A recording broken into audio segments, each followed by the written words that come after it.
जय श्री राम, जय हनुमान बाबा की।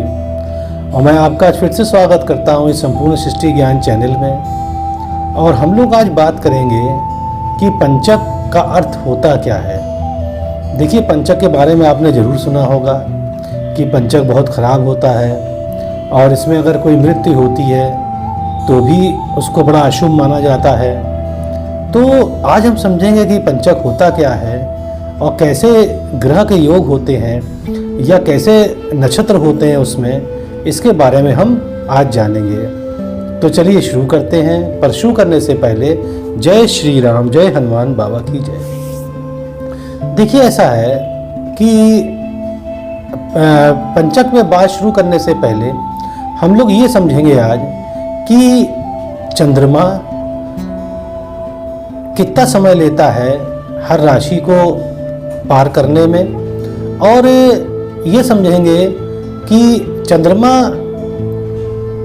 नक्षत्रों को कितने दिन में ये पार करता है। पार मतलब उसके आगे बढ़ जाता है। तो देखिए, ये है कि जो चंद्रमा है एक राशि में करीबन 2.5 दिन रहता है। ये तो स्पष्ट हो गया। तो 2 राशि अगर वो पार करेगा तो उसे करीबन 5 दिन लगते हैं। ये तो इस पे भी स्पष्ट हो गया।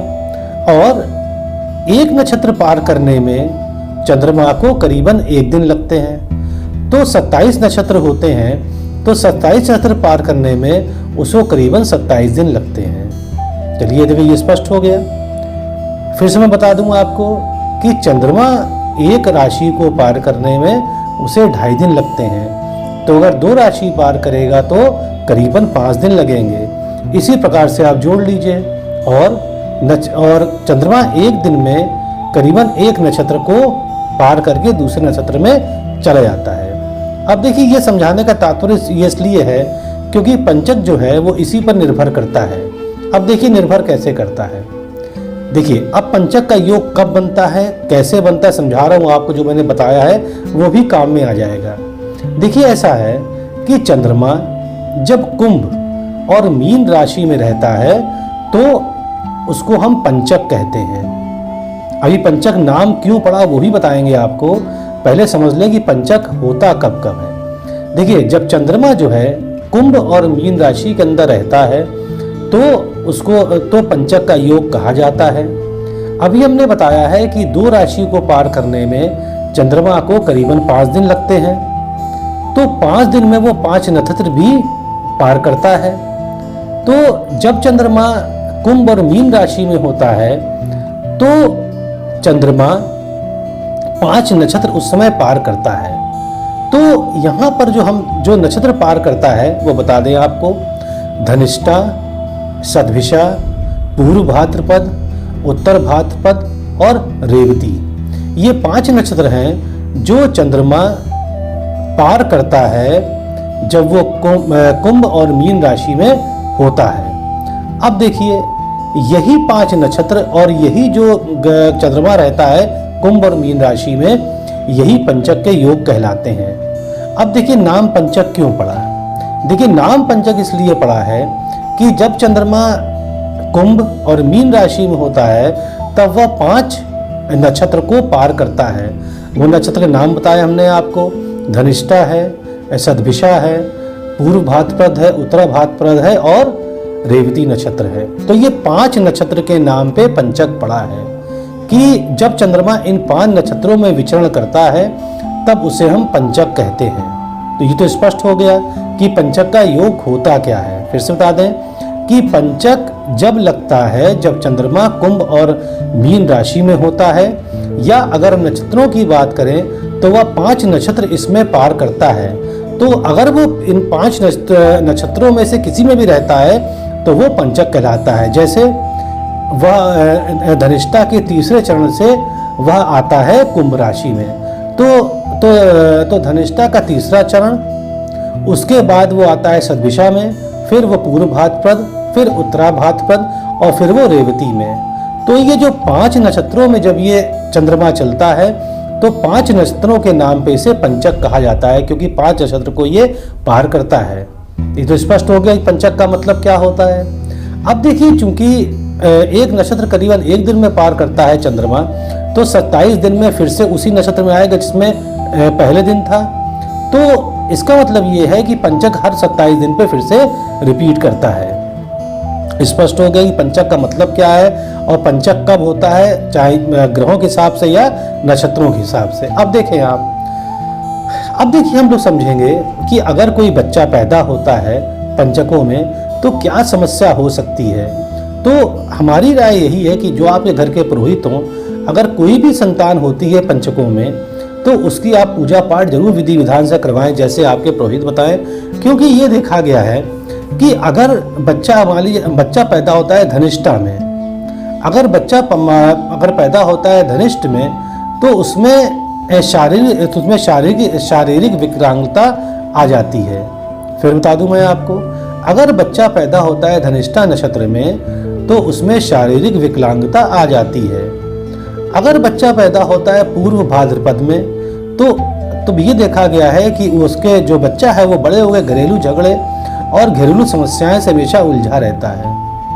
अगर वह बच्चा शतभिषा नक्षत्र में पैदा होता है तो उसे हमेशा कोई ना कोई शारीरिक समस्या बनी रहती है।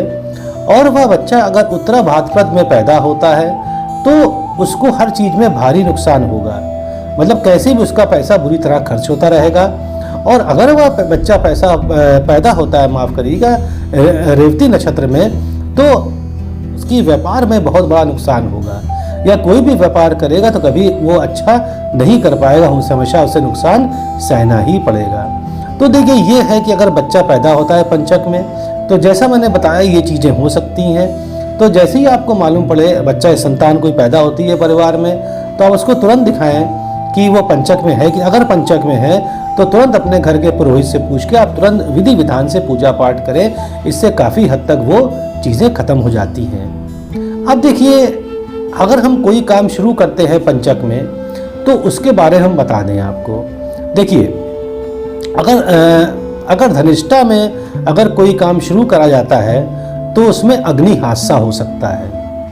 अगर कोई पूर्व भाद्रपद में कोई काम शुरू करा जाता है तो उसमें बड़ी बीमारी लग सकती है।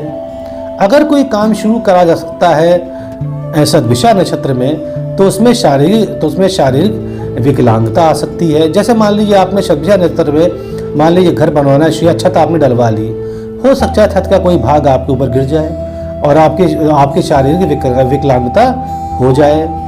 अगर उत्तरा भाद्रपद में अगर कोई काम होता है तो उसमें पैसे का नुकसान होता है।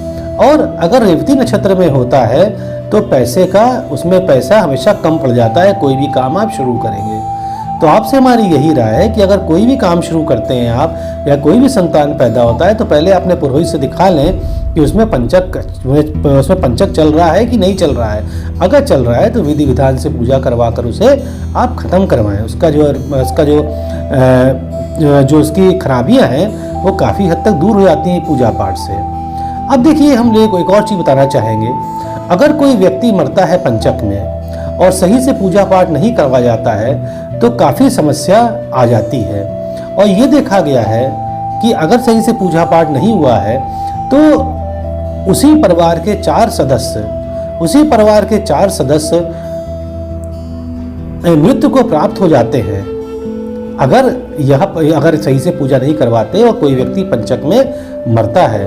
तो इसीलिए देखिए जब भी कोई व्यक्ति मरता है तो उसको पहले चेक करवा लेते हैं कि पंचक में मरा है कि नहीं। अगर मरा है तो पूरा उसके विधि से पूजा पाठ करवाया जाता है और नहीं तो बड़ी परेशानी आती है। देखिए पंचक का एक और भी हम कहते हैं कि पंचक में हर चीज़ 5 गुना हो जाती है। 5 गुना मतलब परेशानी तो 5 गुना परेशानी हो जाएगी, कष्ट है तो 5 गुना कष्ट हो जाएगा। तो पंचक का ये भी अर्थ निकलता है।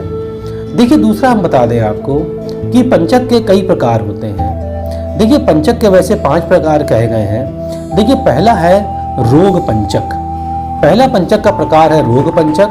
और जो रोग पंचक है ये रविवार से शुरू होता है, मतलब रविवार को अगर पंचक शुरू होता है तो उसे रोग पंचक कहते हैं। और इस पंचक में मानसिक और इसके अलावा जो शारीरिक परेशानी रहती है इसमें। उसके बाद आता है राज पंचक।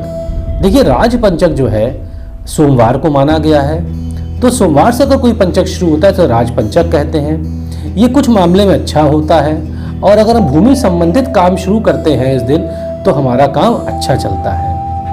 अगला देखिए आता है अग्नि पंचक। देखिए अग्नि पंचक जो है ये मंगलवार को शुरू होता है। अगर कोई पंचक शुरू होता है मंगलवार से तो उसे हम अग्नि पंचक कहते हैं। तो अग्नि पंचक भी कोर्ट केस अगर कोई चल रहा हो तो उसके लिए भी अच्छा होता है। परंतु ये अगर आप कोई मशीन लेते हैं या अगर आप कोई टूल लेते हैं या अगर मतलब कोई आप मशीनी संबंधी काम करते हैं तो उसको आप मत करिएगा, उसके लिए बहुत ही ये खराब होता है। आगे चलते हैं। देखिए अब जो शनिवार को पंचक शुरू होता है उसे हम लोग कहते हैं मृत्यु पंचक। ये सबसे खराब पंचक माना जाता है क्योंकि इसमें व्यक्ति को मृत्यु तुल्य कष्ट मतलब मृत्यु के बराबर कष्ट इसमें मिल सकता है। तो ये सबसे खराब पंचक माना गया है। शनिवार का पंचक शुरू होता है और उसके बाद आता है शुक्रवार को अगर पंचक शुरू होता है, ठीक है, चोर पंचक कहते हैं उसे हम लोग। तो अगर शुक्रवार को शुरू होता है पंचक तो उसे कहते हैं चोर पंचक कहा जाता है। इसमें यात्राएं बिल्कुल निषेध होती है, मतलब यात्रा मत करिएगा और न पैसा लीजिएगा न इसमें पैसा दीजिएगा। तो देखिए हमने आज आपको बताया कि पंचक का अर्थ क्या होता है और किन दशाओं में पंचक लगता है। अगर बच्चा पैदा होता है तो इसमें आप जरूर पूजा करवाएं, नहीं तो कष्ट हो सकता है बच्चे को। कोई भी काम शुरू करते हैं पंचक में तो ध्यान रखिएगा। तभी देखिए शादी ब्याह जो होते हैं वो कभी पंचक में नहीं होते हैं। इसीलिए कोई भी शुभ काम पंचक में ज़्यादातर नहीं किया जाता है। पर व्यक्ति को अगर मालूम नहीं है, अगर कोई वो नया काम शुरू करता है तो अपने पुरोहित से जरूर दिखा ले कि पंचक चल रहा है कि नहीं चल रहा है। क्योंकि देखिए व्यवधान आते हैं, परेशानी होती है, शारीरिक हानि हो सकती है, मानसिक परेशानी हो सकती है, कुछ भी हो सकता है। तो ये देखिए हमेशा ये पाया गया है इसमें, तो इसको आप इग्नोर ना करें। जब भी कोई नया काम शुरू करें अपने पुरोहित से दिखा लें, पंडित से दिखा लें कि पंचक चल रहा है कि नहीं चल रहा है। तो उम्मीद है आपको समझ में आया होगा, अच्छा भी लगा होगा। अच्छा लगता है तो आप सब्सक्राइब करिएगा। तो जय श्री राम, जय हनुमान बाबा, जय प्रभु।